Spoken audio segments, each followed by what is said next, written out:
Hello, future officers. 20 জানুৱাৰী 2025 চনৰ daily current affair এনালাইচিছলৈ সকলোকে স্বাগতম জনালো। যদিহে আপোনালোকে আগন্তুক APSC প্ৰিলিমছৰ ক্ৰেছ কোৰ্ছ এটি স্পেচিয়েল অফাৰত এভেইল কৰিবলৈ বিচাৰিছে তেনেহ'লে অতি সহজে তলত দিয়া কণ্টেক্ট নম্বৰটিত যোগাযোগ কৰি এতিয়াই ৰেজিষ্টাৰ কৰি ল'ব পাৰে। তদুপৰি competition care APSC CC prelims test series লৈ আনিছে য'ত আপোনালোকে লাভ কৰিবলৈ সক্ষম হ'ব 40 টেষ্ট নতুবা 60 টেষ্ট যদিহে ইণ্টাৰেষ্টেড তেনেহ'লে ইয়াত দিয়া কণ্টেক্ট নম্বৰটিত যোগাযোগ কৰি ৰেজিষ্টাৰ কৰি ল'ব পাৰে আৰু এইখিনিতে জনাই থওঁ যে আপোনালোকে আমাৰ ডেইলি কাৰেণ্ট এফেয়াৰৰ PDF সমূহ তলত দিয়া ডেছক্ৰিপশ্যন বক্সৰ লিংক এটিত ক্লিক কৰি আপোনালোকে ডাউনলোড কৰি ল'ব পাৰিব। আজিৰ মোষ্ট ইম্পৰ্টেণ্ট টপিকসমূহ আজি তেনেহ'লে চাওঁ। প্ৰথমে আমি ভাৰত বাংলাদেশৰ ওপৰত অলপমান আলোচনা কৰিম। GS3 internal security as well as GS2ৰ কাৰণেও গুৰুত্বপূৰ্ণ হৈ পৰিব। তাৰপিছত আমি GS5ত আনৱাইজ ডিচিশ্যন বুলি কিবা এটা আৰ্টিকেল এটা আহিছে, কিহৰ ওপৰতনো কয় আমি চাম। GS2ৰ বাবে ট্ৰাই আমি অলপ চাম। প্ৰিলিমছ প্ৰস্পেক্টিভত আমি প্লেনেট পেৰেড আমি চাবলৈ চেষ্টা কৰিম, কাকনো বোলা হয় প্লেনেট পেৰেড, আৰু একেবাৰে শেষত ট্ৰজন গান একেবাৰে প্ৰিলিমছ প্ৰস্পেক্টিভত চাবলৈ চেষ্টা কৰিম। তেনেহ'লে আহক প্ৰথমটো article tensions in Indo Bangla ties. Bharat বাংলাদেশৰ বৰ্তমান যি চিনেৰিঅ' জিঅ' পলিটিকেল যি ইছ্যুজ টেনশ্যন যি চলি আছে সেই ইছ্যুজক লৈ পেলাই বৰ্তমান এই আৰ্টিকেলটো একচুৱেলি ওলাইছে। আৰু ৰিচেণ্টলি আমি দেখা পাইছোঁ যে আগৰ যি বাংলাদেশী আৰ্মি অফিচিয়েল তেওঁলোকে ইণ্ডিয়াক এটেক কৰিব, বিশেষকৈ উত্তৰ পূৰ্বাঞ্চলক এটেক কৰিব বুলি অলপমান তেওঁলোকে থ্ৰেটেনিং দিয়াৰ নিচিনা চিটুৱেশ্যন দেখা পোৱা গৈছে। সেয়েহে অভাৰঅল চাব গ'লে এনেধৰণৰ নিউজ আহিবলগীয়া হৈ গৈছে, এনেধৰণৰ নিউজ আহিবলৈ ধৰিছে। বিশেষকৈ their main motto is to teach India a lesson.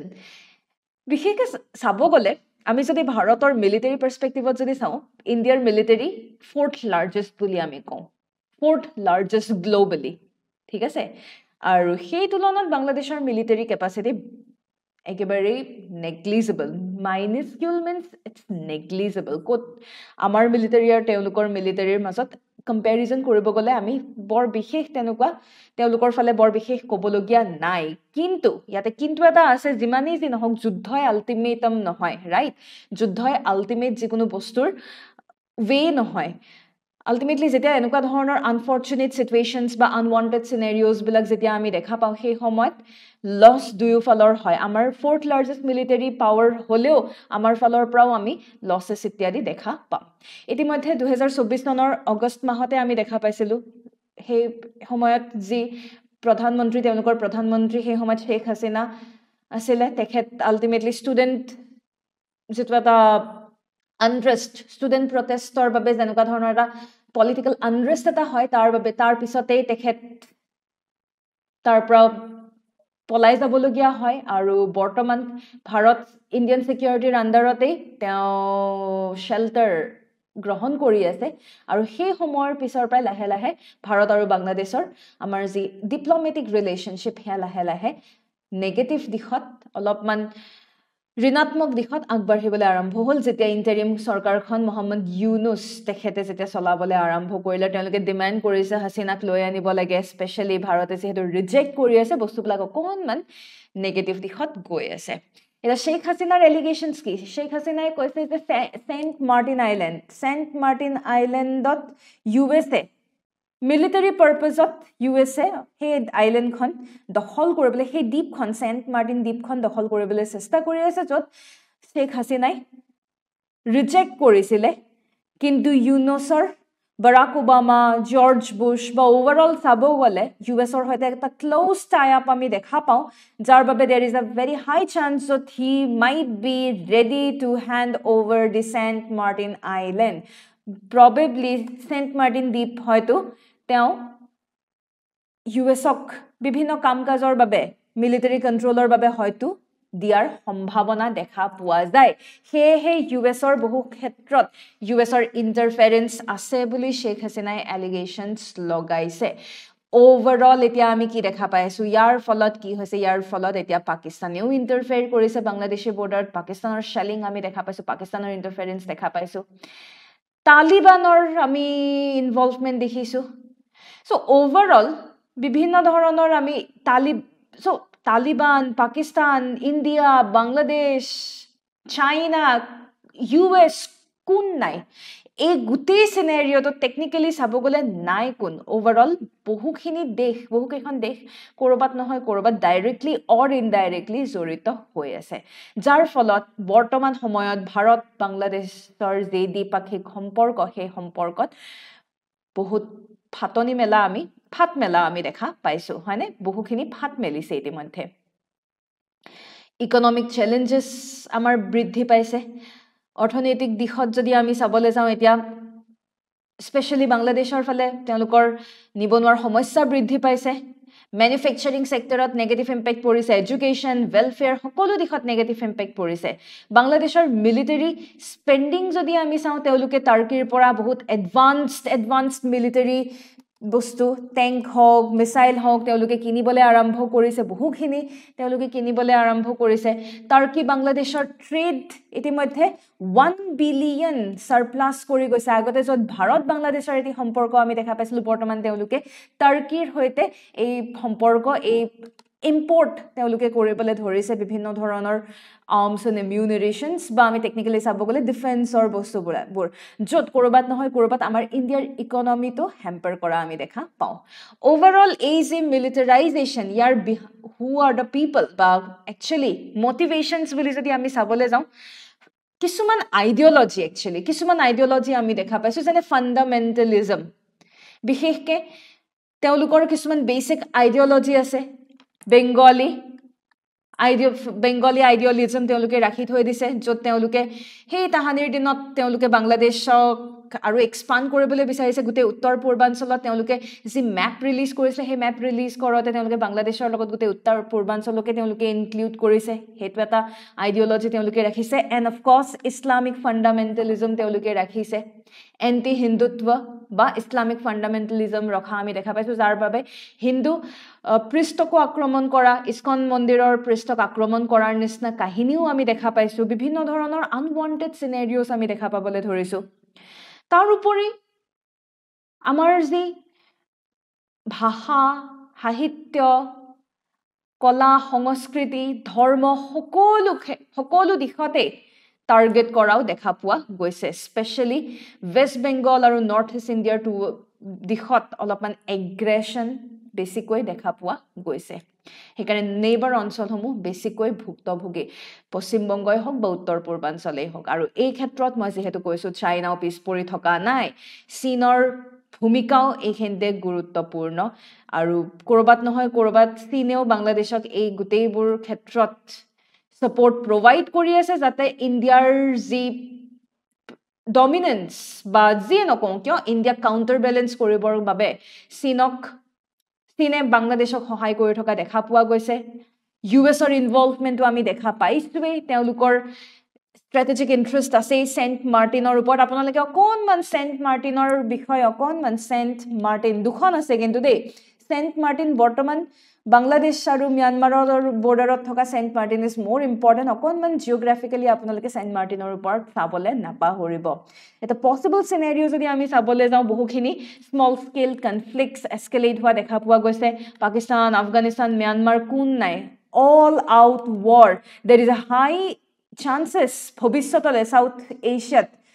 ডাঙৰ মিলিটাৰী ইস্যু হোৱাৰ চান্স আমি দেখা পাইছো যিদৰে আমি মিডল ইষ্টত আনৱান্টেড টেনশ্যনছ দেখিছো ঠিক সেইদৰে সাউথ এছিয়াতো এনেধৰণৰ টেনশ্যনছ হয়তো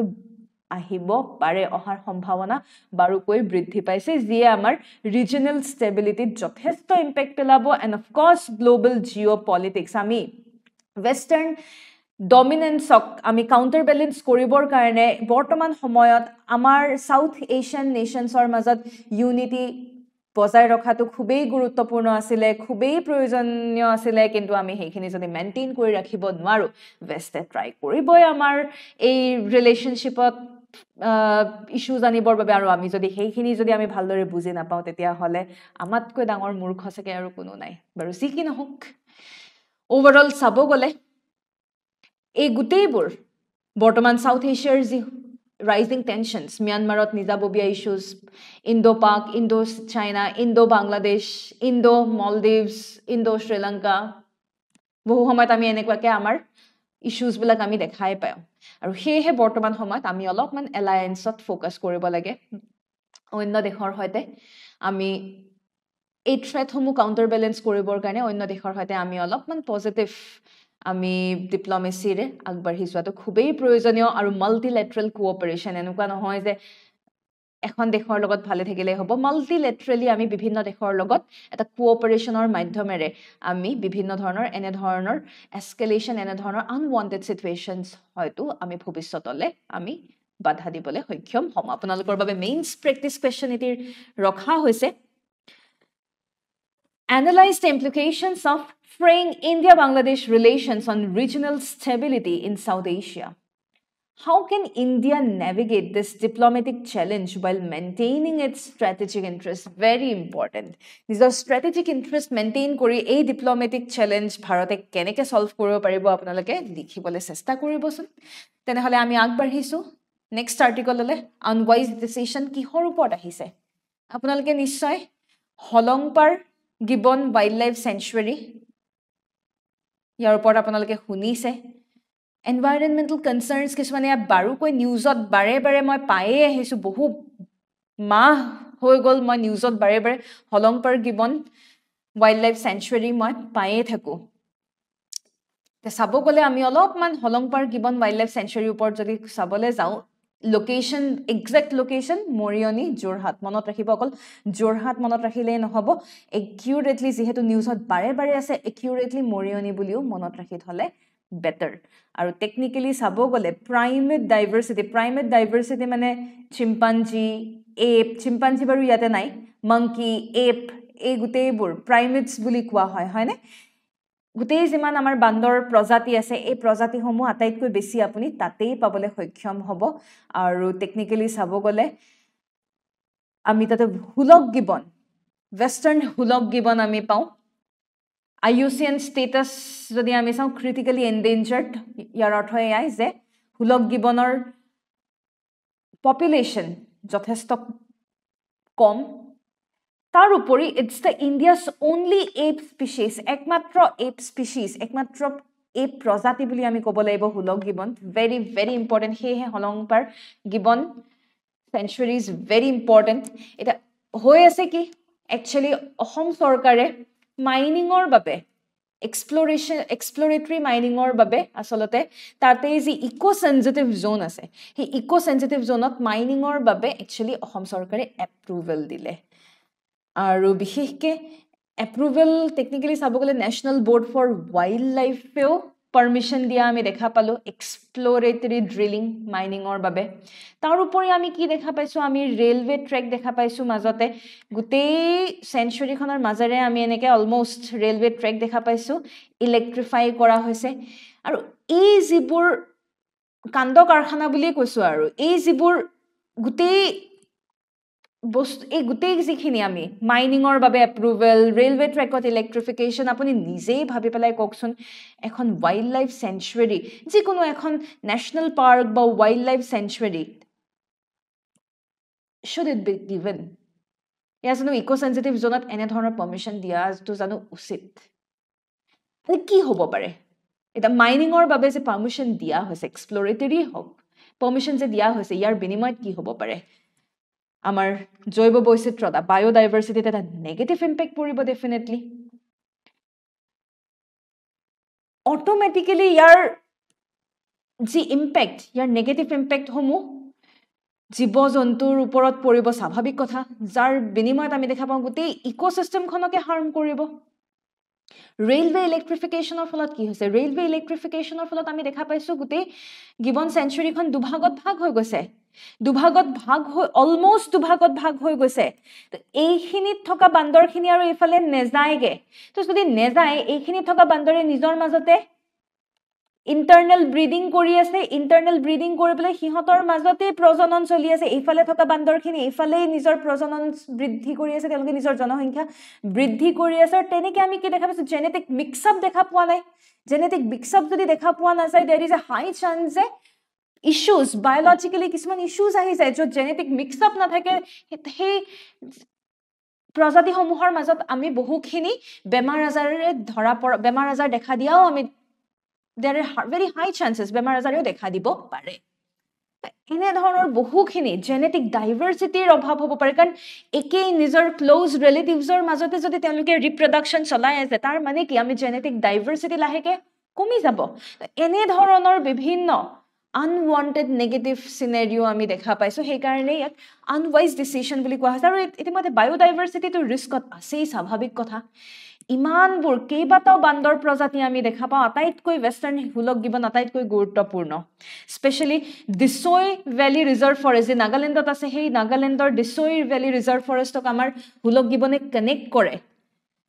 এই গোটেইবোৰ এনে ধৰণৰ আনৱান্টেড সিনাৰিও আমাৰ বায়োডাইভাৰ্চিটিত ইম্পেক্ট নেপেলাবনে ডেফিনেটলি ইম্পেক্ট পেলাব সেয়েহে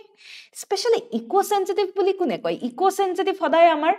এনভাইৰনমেণ্ট প্ৰটেকশ্যন এক্ট 1986 এই আইনৰ অন্তৰ্গত ইকো সেন্সিটিভ জোন বুলি কিছুমান পাৰ্টিকুলাৰ এৰিয়াক কোৱা হয় য'ত মাইনিং হাইড্ৰোপাৱাৰ প্ৰজেক্ট ডাঙৰ ডাঙৰ কনষ্ট্ৰাকশ্যন এনে ধৰণৰ প্ৰজেক্টসমূহ একচুৱেলি পাৰ্মিছিবল নহয় technically it's not permissible eco sensitive zone where পিছতো ইমানখিনি কমাৰ্চিয়েল এক্টিভিটিজ ইণ্ডাষ্ট্ৰিয়েল এক্টিভিটিজ যে হ'ব পাৰিছে হাউ ইজ ইট পচিবল সেয়েহে টেকনিকেলি আমি বৰ্তমান ইয়াৰ ওপৰত লিখি থাকিলেই নহ'ব আমি সঁচাকৈ কাম কৰিব লাগিব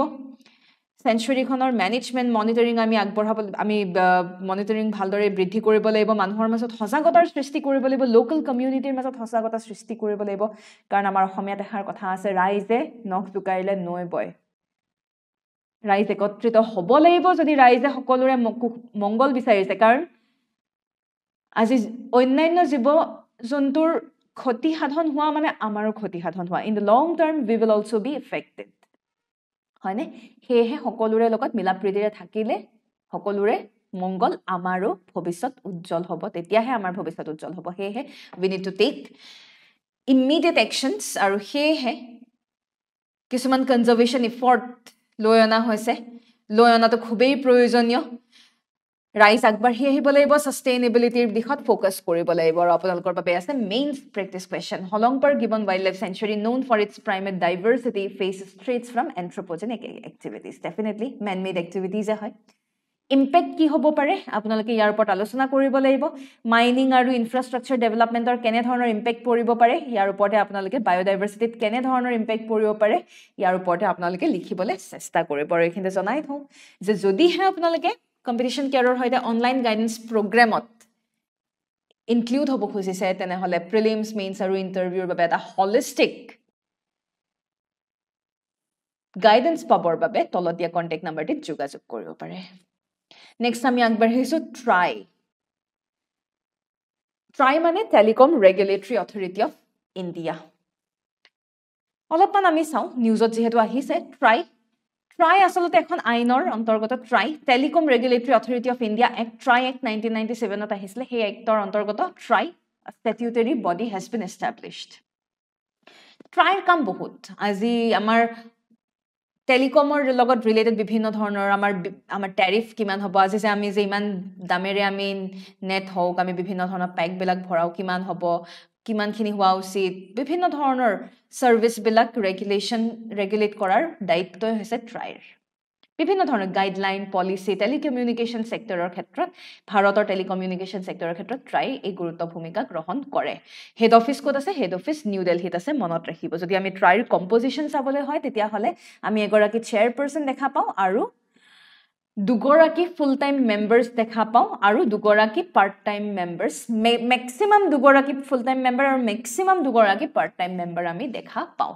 আৰু এই গোটেই সকলোবোৰ চেয়াৰপাৰ্চন হওক বা মেম্বাৰ্ছসকলক চেণ্ট্ৰেল গভৰ্ণমেণ্টে এপইণ্ট কৰা দেখা পোৱা যায় তেওঁলোকৰ টাৰ্ম যদি আমি চাওঁ হয় 3 বছৰ আৰু নহ'লে 65 বছৰ which ever is earlier যদি 65 বছৰ আগতে হ'ল তেতিয়াহ'লে ৰিজাইন কৰিব লাগিব আৰু যদি 3 বছৰ হৈ গ'ল তেতিয়াহ'লেও তেওঁলোকে ৰিজাইন কৰিবলৈ তেতিয়াহ'লেও তেওঁলোকৰ finally that's their duration remove কৰিব পৰা যায় যিহেতু চেণ্ট্ৰেল গভৰ্ণমেণ্টে এপইণ্ট কৰে চেণ্ট্ৰেল গভৰ্ণমেণ্টৰ ওচৰতেই পাৱাৰ আছে তেওঁলোকৰ যিকোনো চেয়াৰপাৰ্চন হ'ব পাৰে বা মেম্বাৰক যদি ৰিমুভ কৰিব লাগে চেণ্ট্ৰেল গভৰ্ণমেণ্টৰে পাৱাৰ আমি দেখা পাওঁ ৰিমুভ তেতিয়া কৰিব পাৰিব যদিহে তেওঁলোকৰ ওচৰত সিমানটো লেভেলত কেপাচিটি নাথাকে যদিহে আমি ইনএফিচিয়েঞ্চি দেখা পাওঁ ইনসলভেন্সি দেখা পাওঁ বেংক্ৰাপ্ট হৈ গ'ল বিভিন্ন ধৰণৰ ইনকেপেবিলিটিৰ ক্ষেত্ৰত বা বিভিন্ন ধৰণৰ তেওঁলোকে যদি প্ৰপাৰ কাম যদি কৰিব পাৰে তেনে ক্ষেত্ৰত হয়তো তেওঁলোকক ৰিমুভ কৰিব পৰা যায় ফাংচনছ আমি নিশ্চয় গম পালোৱে আমাৰ ৰাইজৰ কথা ভাবি পেলাই বিভিন্ন ধৰণৰ পলিচিজ লৈ অনাটো তেওঁলোকৰ দায়িত্ব নতুন সাৰ্ভিস প্ৰভাইডাৰক লাইসেন্স দিয়াটো তেওঁলোকৰ এই কাম এটা যেনেকে জিঅ 2016 চনত জিঅ নতুনকৈ আহিছে জিঅক লাইসেন্স কোনে দিব ট্ৰাইয়ে দিব টেলিকম পলিচিৰ ক্ষেত্ৰত এডভাইস দিব তেওঁলোকে টেলিকম লাইসেন্সৰ ক্ষেত্ৰত তেওঁলোকে স্বাচিতা কৰিব কম্পিটিশন সমূহ তেওঁলোকে স্বাচিতা কৰিব এগ্ৰিমেন্ট সমূহ তেওঁলোকে স্বাচিতা কৰিব ক্ৰিটিসিজম কিন্তু আছে বহু ক্ষেত্ৰত ৰুলছ এণ্ড ৰেগুলেশনছ বিলাক তেওঁলোকে অকণমান খেলিমেলি কৰে কিছুমান পাৰ্টিকুলাৰ অপাৰেটৰক অলপমান বায়াসনেছ দেখা পোৱা গৈছে এক কথাত ক'ব গ'লে অলপমান তেওঁলোকৰ ট্ৰাই বায়াসনেছ কৰা দেখা পোৱা যায় আৰু তেওঁলোকে যি এডভাইস দিয়ে সেই এডভাইস ইটস জাস্ট ৰেকমেণ্ডেৰী সেই এডভাইস বাইণ্ডিং নহয় যে তেওঁলোকে ট্ৰাইয়ে কিবা এটা ক'লে আৰু আপুনি মানি চলিবই লাগিব ইটস নট বাইণ্ডিং আপন দি চেন্ট্ৰেল গভৰ্ণমেণ্ট ঠিক আছে এইটো এটা খুব ডাঙৰ প্ৰব্লেম আনৰিজনেবল কণ্ডিশ্যনছ কিছুমান লিটাৰেলি আনৰিজনেবল আৰু আৰ্বিট্ৰেৰী কিছুমান কণ্ডিশ্যনছো আছিলে এটা টাইমত ট্ৰাইৰ বস্তুবিলাক সেয়েহে ট্ৰাই ৰিলেটেড ট্ৰাইক আপোনাৰ 2000ত এমেণ্ডমেণ্ট অনা হ'ল এই ট্ৰাই আইনখন এমেণ্ডমেণ্ট অনা দেখা পোৱা গ'ল য'ত TDSAT অৰ্থাৎ টেলিকম ডিস্পিউট সেটেলমেণ্ট এপিলেট ট্ৰাইব্যুনেল লৈ অনা হ'ল য'ত ডিস্পিউট ৰেজলিউশ্যনৰ কাৰণে ট্ৰাইব্যুনেল এখন লৈ অনা হ'ল ট্ৰাইব্যুনেল বুলি যেতিয়াই কোৱা হয় ট্ৰাইব্যুনেল is not a full fledged judiciary কিন্তু ছেমি জুডিচিয়েল বা কুৱেছি জুডিচিয়েল বুলি আপুনি ক'ব পাৰে ৰাইট তো ওভাৰঅল ক'ব গ'লে বিভিন্ন ধৰণৰ ডিস্পিউট ৰিলেটেড কাৰোবাৰ যদি কিবা গ্ৰিভেন্সেছ থাকে কিছুমান যদি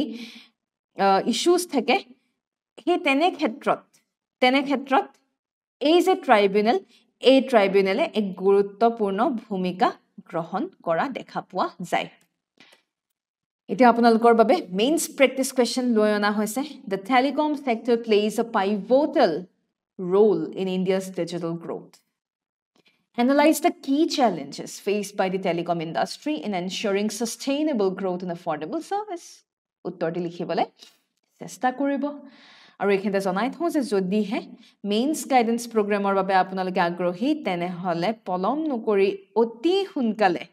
তলত দিয়া কণ্টেক্ট নাম্বাৰটিত যোগাযোগ কৰিব পাৰে আৰু এনৰোল কৰি ল'ব পাৰে নেক্সট আমি আগবাঢ়িছোঁ প্লেনেট পেৰেড কিনো হয় প্লেনেট পেৰেড প্লেনেটেও পেৰেড কৰিছেনে আচলতে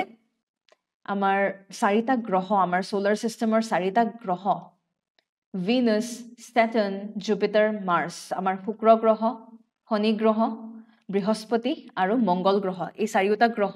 এটা এলাইনমেণ্ট ফৰ্ম কৰিছে একেলগে এলাইনমেণ্ট ফৰ্ম কৰিছে আৰু ইয়াকে একচুয়ালি প্লেনেট পেৰেড বুলি কৈছে মিলিটাৰী পেৰেড হলে সবে যেনেকৈ এটা এলাইনমেণ্টত একদম সিধাকে থিয় হৈ যায় তেনেকৈ ধৰণৰে এলাইনমেণ্ট ফৰ্ম কৰিছে ইটস আ ৰেয়াৰ ফেনোমেনন খুব কমেই দেখা পোৱা যায় এনেকৈ কেইবাটাও গ্ৰহ একেলগে লগ হোৱাটো ইয়াকে প্লেনেট পেৰেড বুলি কোৱা হয় নিশ্চয় গম পালে এতিয়া চাব প্লেনেট পেৰেড মানে এয়া নহয় যে এই 4টা গ্ৰহই থাকিব লাগিব এক কথাত ক'ব গ'লে কেইবাটাও গ্ৰহ যেতিয়া এটা লাইনত থিয় হৈ যায় একে সময়তে ভিজিবল হয় তেতিয়া আমি প্লেনেট পেৰেড বুলি আমি কওঁ টেকনিক্যালি চাব গ'লে নাসাৰ অনুসৰি প্লেনেট পেৰেড হ'বৰ কাৰণে মিনিমাম 4টা গ্ৰহ থাকিব লাগিব 4টা বা তাতকৈ বেছি গ্ৰহ হয়তো একেলগে থাকিব পাৰে আৰু এনে ধৰণৰ সিনাৰিও আপুনি প্ৰতি বছৰে দেখা নেপায় হয়নে জানুৱাৰীৰ 21 তাৰিখে আমি এই এলাইনমেণ্ট দেখা পাম আজি কেই তাৰিখ আজি 20 তাৰিখ কাইলে 21 তাৰিখ হয়নে তাৰ মানে কাইলে নাইট স্কাইত আপোনালোকে এই 4টা গ্ৰহ একেলগে দেখা পাব ইয়াৰ পিছত আকৌ পুনৰ ফেব্ৰুৱাৰী 28 তাৰিখে এনে ধৰণৰ এলাইনমেণ্ট একেলগে 4টা গ্ৰহক দেখা পাবলৈ সক্ষম হ'ব আপোনালোকৰ বাবে প্ৰিলিমছ প্ৰেক্টিছ কুৱেশ্যন লৈ অনা হৈছে PM Wani scheme has been launched by which organization? Department of Telecom,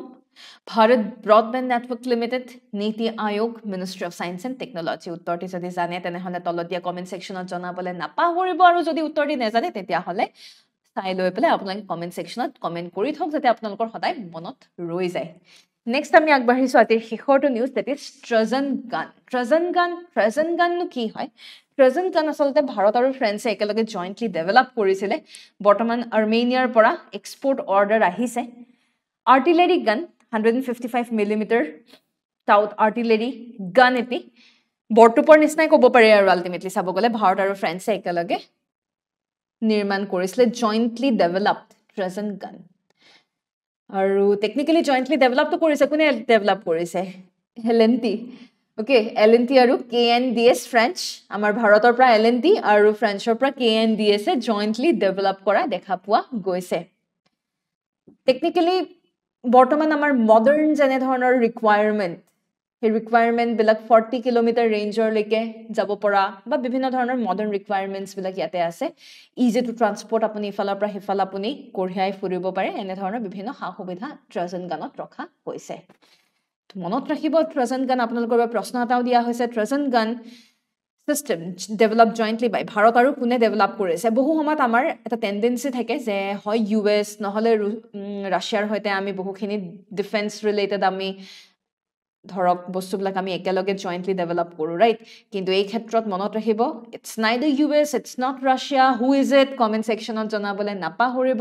আৰু যোৱা খণ্ডৰ আমাৰ ডেইলি কাৰেণ্ট এফেয়াৰৰ যি প্ৰিভিয়াছ প্ৰেক্টিছ কুৱেশ্যনছ আছিলে, সেই প্ৰেক্টিছ কুৱেশ্যনসমূহৰ উত্তৰসমূহ আমি চাওঁ আহোঁ। প্ৰথমেই, where is the longest non-polar glacier in the world?